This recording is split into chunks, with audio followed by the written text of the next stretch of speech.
శ్రీ శ్రీ శ్రీ శ్రీ ఏడుకొండల స్వామి వారి సన్నిధిలో జరగకోకుండా అన్ని జాగ్రత్తలు మనం తీసుకోవాల్సినటువంటి పరిస్థితులు ఉన్నాయని ఈ సందర్భంగా నేను మనవి చేస్తున్నా.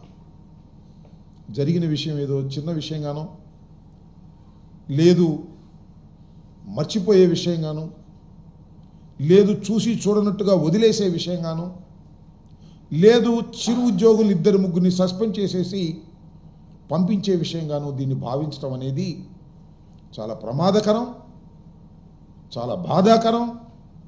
అలా చేస్తే ప్రజాస్వామ్యంలో ప్రజలు క్షమించరు, భగవంతుడు శ్రీ వెంకటేశ్వర స్వామి కూడా క్షమించని ఈ సందర్భంగా నేను మనవి చేస్తున్నా. ఆ విషయాలను నేను ఎందుకు చెప్తున్నానంటే, ఈ సంఘటన జరిగిన వెంటనే రాష్ట్ర ముఖ్యమంత్రి నారా చంద్రబాబు నాయుడు గారు హుటాహుటిన బయలుదేరి వెళ్ళారు. అక్కడ విచారణ చేశారు, తప్పులు తెలుసుకోవడానికి ప్రయత్నం చేశారు. అక్కడ మృతుల కుటుంబాలని, క్షతగాతులైన వారిని కూడా పరామర్శించేటటువంటి ప్రయత్నం చేశారు. అవన్నీ కూడా మనం మీడియాలో చూసాం. ఆ తర్వాత మళ్ళీ పవన్ కళ్యాణ్ గారు వెళ్ళారు, ఉప ముఖ్యమంత్రి గారు. ఆయన కూడా పరామర్శించారు, ఆయన కూడా మీడియాతో మాట్లాడారు. తరువాత ప్రధాన ప్రతిపక్ష నాయకులైనటువంటి జగన్మోహన్ రెడ్డి గారు కూడా ఆ తర్వాత వెళ్ళారు. అక్కడ పరామర్శించి పలకరించి వచ్చారు, ఎవరి స్టేట్మెంట్స్ వారు ఇచ్చారు. ఫైనల్గా చంద్రబాబు నాయుడు గారు ఆయన ప్రకటించింది ఏమిటంటే, ఇద్దరిని బాధ్యుల్ని చేస్తూ డిఎస్పి రమణ కుమార్ అని ఒక డిఎస్పిని, గోశాల డైరెక్టర్ హరినాథ్ రెడ్డిని, వీళ్ళిద్దరిని ఈ సంఘటనకి బాధ్యులు అని చెప్పి ఇద్దరిని సస్పెండ్ చేశారు. సరే, కొన్ని పత్రికలు రాశాయి, వారికి సంబంధించిన పత్రికలు అద్భుతంగా స్పందించారు, తక్షణమే యాక్షన్ తీసుకున్నారు, ఇద్దరిని సస్పెండ్ చేశారు అని గొప్పగా చెప్పుకోవడానికి ఆ పత్రికలు ప్రయత్నం చేశాయి, ఆ టీవీలు ప్రయత్నం చేశాయి. నేను ఇక్కడ చెప్పదలుచుకున్నది ఏమిటంటే, చాలా స్పష్టంగా నేను ఒక విషయాన్ని ఆంధ్ర రాష్ట్ర ప్రజానీకానికి, భక్తులకి తెలియచేయాలని అనుకుంటున్నాను. చంద్రబాబు నాయుడు గారు తీసుకున్నటువంటి యాక్షన్, నేను ఆరోపిస్తున్న ఇది డ్రామా. కరెక్ట్ యాక్షన్ తీసుకోవడంలో చంద్రబాబు నాయుడు గారు తటపటాయిస్తున్నారు. ఆ కారణాలు ఏంటనేది కూడా నాకు అనిపించినటువంటి కారణాలను మీ ముందు నేను ప్రజెంట్ చేస్తాను. ప్రజలు కూడా ఆలోచించి అవునో కాదో నిర్ణయం తీసుకోవాలని కూడా మనవి చేస్తున్నాను. జగన్మోహన్ రెడ్డి గారు వెళ్ళడానికి ప్రయత్నం చేసి రేణుగుంట ఎయిర్పోర్ట్లో దిగి వెళ్తూ ఉంటే జగన్మోహన్ రెడ్డి గారు కాన్వాయ్ వెళ్ళకోకుండా, ట్రాఫిక్ క్లియర్ చేయకోకుండా ఆపారు. ఎందుకు ఆపారు ఏమిటి అని అడిగితే, పవన్ కళ్యాణ్ గారు అక్కడ హాస్పిటల్ దగ్గర ఉన్నారు, మీరు వెళ్ళడానికి వీల్లేదు అని అన్నారు. ఎస్, దిగి నడిచి ఆయన వెళ్ళేటటువంటి ప్రయత్నం చేశారు. నేను అడుగుతా ఉన్నా, ఒక రీజనబుల్ క్వశ్చన్ అడుగుతా ఉన్నా. సంఘటన జరిగింది, ముఖ్యమంత్రి గారు వెళ్ళారు, ఎందుకు ఉప ముఖ్యమంత్రి గారు ఆయనతో పాటు వెళ్ళలేదు? సపరేట్గా ఎందుకు వెళ్ళాల్సి వచ్చింది? ముఖ్యమంత్రి గారితో పాటు ఆయన టీం అంతా ఉంది. ఎండోమెంట్స్ మినిస్టర్ ఉన్నాడు, హోమ్ మినిస్టర్ గారు ఉన్నారు, రెవెన్యూ మంత్రి గారు ఉన్నారు. వాళ్ళతో పాటు ఈయన ఎందుకు వెళ్ళలేదు? సపరేట్గా ఎందుకు వెళ్ళారు? అంతా ఒకే క్యాబినెట్ కదా, పార్టీలు వేరైనప్పటికీ కూడా. అంటే ముందు చంద్రబాబు నాయుడు గారు వెళ్తారు, వాళ్ళని పలకరిస్తారు, తర్వాత ఉప ముఖ్యమంత్రి గారు వెళ్తారు, పలకరిస్తారు, ఈ లోపల టైం అయిపోద్ది, జగన్మోహన్ రెడ్డి గారికి వే దొరకదు అనేటువంటి ఆలోచనతోనే ఈ కార్యక్రమం చేశారనేది నేను అభిప్రాయపడుతున్నాను. నేను ఆరోపణ కూడా చేస్తున్నాను, కాదని చెప్పమని నేను అడుగుతా ఉన్నాను. ఈ విధంగా జగన్మోహన్ రెడ్డి గారు అక్కడికి వచ్చి పరామర్శిస్తే వాస్తవాలు ప్రజలకు తేల్తాయి, అర్థమవుతాయని ఒక చిన్న భయం వారి వెంటాడటం వల్లనే ఇలాంటి స్టెప్స్ తీసుకున్నారు. అయినా జగన్మోహన్ రెడ్డి గారు వెనక్కు రాకోకుండా నడిచి వెళ్ళి అక్కడ క్షతగాతులని పరామర్శించి మీడియాలో తన అభిప్రాయాన్ని చెప్పి రావడం జరిగిందని కూడా ఈ సందర్భంగా నేను చెప్పదలుచుకున్నాను. రెండో అంశం ఏమిటంటే, ఇందాక నేను చెప్పినట్టుగా జరిగినటువంటి సంఘటన మరపు రాని సంఘటన, ఘోరమైన సంఘటన, తిరుమల తిరుపతి దేవస్థానపు చరిత్రలో ఊహకందినంత దూరం వరకు కూడా ఎప్పుడూ జరగనటువంటి అతి ఘోరమైనటువంటి సంఘటన, అతి ఘోరమైనటువంటి తప్పిదం. ఎవరి మీద మీరు యాక్షన్ తీసుకోవాలి? చైర్మన్ గారేంటి, ఈఓ గారేంటి, జేఈఓ గారేంటి, పోలీస్ హెడ్ ఎస్పీ గారి పాత్ర ఏంటి? వీరి మీద మీరు ఏమైనా యాక్షన్ తీసుకున్నారా? తీసుకునే ప్రయత్నమైనా చేశారా? ఎస్పీ గారిని మాత్రం ట్రాన్స్ఫర్ చేశారు. బదిలీ ఈజ్ నాట్ ఎన్ యాక్షన్. ఇవాళ కావచ్చు రేపు బదిలీ అవుతారు, రేపు కావచ్చు ఎల్లుండి బదిలీ అవుతారు. శాశ్వతంగా అక్కడే ఉన్నాడు కదా ఎస్పీ. ఈఓ మీద, చైర్మన్ మీద, జేఈఓ మీద మీరు యాక్షన్ తీసుకోవాలా?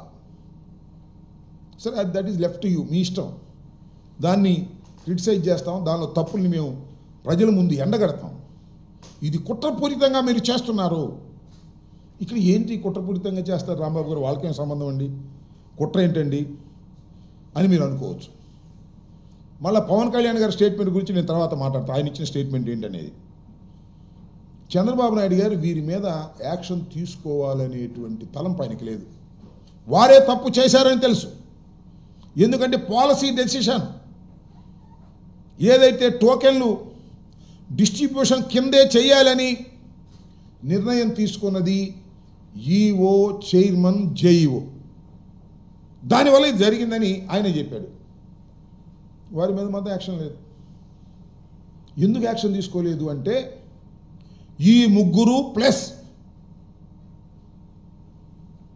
ఎస్పీ, ఈ నలుగురు కూడా చంద్రబాబు నాయుడు గారు కావాలని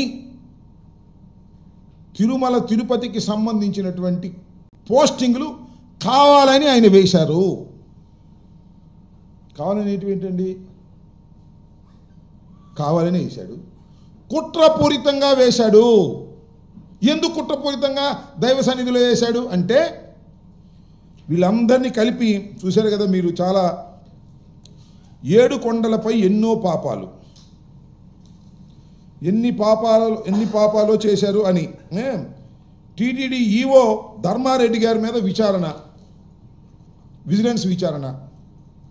ఆయన శ్రీవాణి ట్రస్ట్ పెట్టి దానిలో చాలా కోట్లు గడించాడు, అది గడించాడు అనేటువంటి ఆరోపణలు. సుబ్బారెడ్డి గారు 4 లక్షల దర్శనాలు ఇచ్చేశాడు, అమ్మేశాడు అని ఆయన మీద విజిలెన్స్ విచారణ వేసేటటువంటి కార్యక్రమం. ఇవన్నీ వచ్చిన దగ్గర నుంచి చేస్తున్నారు. 5 ఏళ్లలో తిరుమలను దోచేసుకున్నారు ఎవరు? వైఎస్ఆర్ కాంగ్రెస్ పార్టీ. 4 ఏళ్లలో 4 లక్షల బ్రేక్ దర్శనాలు ఇచ్చారు, సత్రాలను కూల్చారు, అడ్డగోలుగా కేటాయింపులు చేశారు, నియామకాల్లోనూ అక్రమాలు చేశారు, శ్రీవాణి ట్రస్ట్లో కూడా అక్రమాలు చేశారని ఆరోపణలు చేశారు. ఈ ఆరోపణలు చేసి ఈ ఆరోపణలన్నీ కూడా కలిపి ఒక కేసులు కట్టాలి అంటే, ఈ నలుగురు కలిసి క్రైమ్స్ మ్యానుఫ్యాక్చర్ చేసే కార్యక్రమం మొత్తం అందరి మీద. ఎవరి మీద? ధర్మారెడ్డి మీద, సుబ్బారెడ్డి గారి మీద, వీళ్ళందరి మీద క్రైమ్స్ని మ్యానుఫ్యాక్చర్ చేసి ఆ క్రైమ్స్ని పెట్టి ఆ క్రైమ్స్ ద్వారా వీళ్ళని అరెస్ట్ చేయాలని. దీంతోపాటు లడ్డూ వివాదం, లడ్డూలో కొవ్వు కలిసిందని ప్రచారం, దాన్ని కూడా తిమ్మిని బమ్మిని చేసి జగన్మోహన్ రెడ్డి గారి ప్రభుత్వం మీద కేసులు పెట్టాలని. అంటే నేను ఇక్కడ చాలా స్పష్టంగా చెప్పదలుచుకున్న అంశం ఏమిటంటే, ఈ నలుగురు మీద యాక్షన్ తీసుకునేటటువంటి నైతికమైన హక్కు ఆయనకి లేదు. ఎందుకంటే ఈ నలుగురిని పంపించింది వీరందరి మీద వైఎస్ఆర్ కాంగ్రెస్ పార్టీకి సంబంధించినటువంటి నాయకులు ఎవరైతే అక్కడ పనిచేశారో వారందరి మీద కేసులు మ్యానుఫ్యాక్చర్ చేసి పెట్టే బాధ్యతనిచ్చి పంపిన తర్వాత వాళ్ళు తప్పు చేస్తే ఎలా శిక్షిస్తారండి? తప్పు చేశారని తెలిసినా కూడా శిక్షిస్తే అవి బయటకు వస్తాయి కదా. అందుకని ఎస్పీని సింపుల్గా పోస్ట్ చేశారు, అక్కడ నుంచి అలా తప్పించారు. తిరుపతి కన్నా ఇంకా మంచి పోస్టింగ్ ఇస్తారు, చూసుకోండి, నేను రాసుకోండి చెప్తా. తిరుపతి కన్నా మంచి పోస్టింగ్ ఇస్తారు.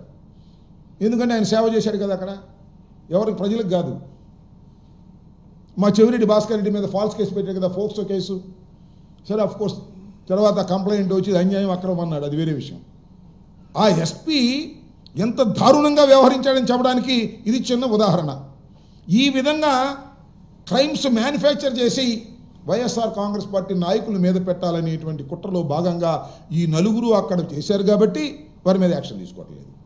అరే ఎంత విచిత్రమని నాకు అర్థం కాలేదు. సాక్షాత్తు సీఎం గారి ముందే ఈవో చైర్మన్ మాట్లాడు, నువ్వెంత నువ్వు చేసావని మాట్లాడుకున్నారు లేదా? పత్రికల్లో వచ్చిందా లేదా? మరి వాళ్ళ మీద అంత పోటాడుకుంటే వారి మీద నువ్వేమి యాక్షన్ తీసుకోలేదు, మందలించలేదు, మందలించావని పేగ పట్టుకుంటారు. ఇది జరుగుతున్నటువంటి అంశం. ఇది ఒక అంశం అయితే, రెండో అంశం, ఉప ముఖ్యమంత్రి గారు వెళ్ళాడు, అందరినీ పరామర్శించాడు, ఆయన ఇన్వెస్టిగేషన్ ఆయన చేశాడు. చేసి మీడియాలో ఏం చెప్పాడండి అంతా విన్నారు కదా.